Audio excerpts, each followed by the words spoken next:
Exercise 16. Good morning, everyone. I've been invited to talk about my research project into Australian Aboriginal rock paintings. The Australian Aborigines have recorded both real and symbolic images of their time on rock walls for many thousands of years. Throughout the long history of this tradition, new images have appeared and new painting styles have developed. And these characteristics can be used to categorise the different artistic styles. Among these are what we call the dynamic, yam, and modern styles of painting. One of the most significant characteristics of the different styles is the way that humans are depicted in the paintings. The more recent paintings show people in static poses, but the first human images to dominate rock art paintings over 8,000 years ago were full of movement. These paintings showed people hunting and cooking food, and so they were given the name dynamic to reflect this energy. It's quite amazing considering they were painted in such a simple stick-like form. In the yam period, there was a movement away from stick figures to a more naturalistic shape. However, they didn't go as far as the modern style, which is known as X-ray because it actually makes a feature of the internal skeleton as well as the organs of animals and humans. The yam style of painting got its name from the fact that it featured much curvier figures that actually resemble the vegetable called a yam, which is similar to a sweet potato. The modern paintings are interesting because they include paintings at the time of the first contact with European settlers. Aborigines managed to convey the idea of the settlers' clothing by simply painting the Europeans without any hands, indicating the habit of standing with their hands in their pockets. Size is another characteristic. The more recent images tend to be life-size or even larger, but the dynamic figures are painted in miniature.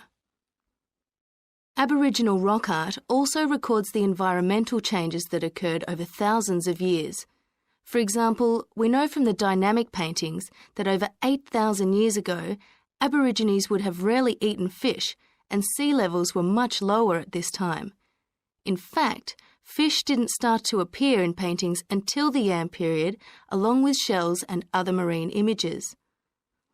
The paintings of the yam tradition also suggest that, during this time, the Aborigines moved away from animals as their main food source and began including vegetables in their diet, as these feature prominently. Freshwater creatures didn't appear in the paintings until the modern period from 4,000 years ago. So these paintings have already taught us a lot. But one image that has always intrigued us is known as the rainbow serpent. The rainbow serpent, which is the focus of my most recent project, gets its name from its snake or serpent-like body, and it first appeared in the yam period 4,000 to 6,000 years ago. Many believe it is a curious mixture of kangaroo, snake and crocodile. But we decided to study the rainbow serpent paintings to see if we could locate the animal that the very first painters based their image on. The yam period coincided with the end of the last ice age. This brought about tremendous change in the environment, with the sea levels rising and creeping steadily inland. This flooded many familiar land features and also caused a great deal of disruption to traditional patterns of life, hunting in particular. New shores were formed and totally different creatures would have washed up onto the shores. We studied 107 paintings of the rainbow serpent and found that the one creature that matches it most closely was the ribboned pipefish, which is a type of seahorse. This sea creature would have been a totally unfamiliar sight in the inland regions where the image is found, and it may have been the inspiration behind the early paintings. So, at the end of the Ice Age, there would have been enormous changes in animal and plant life. It's not surprising, then, that the Aborigines linked this abundance to the new creatures they witnessed.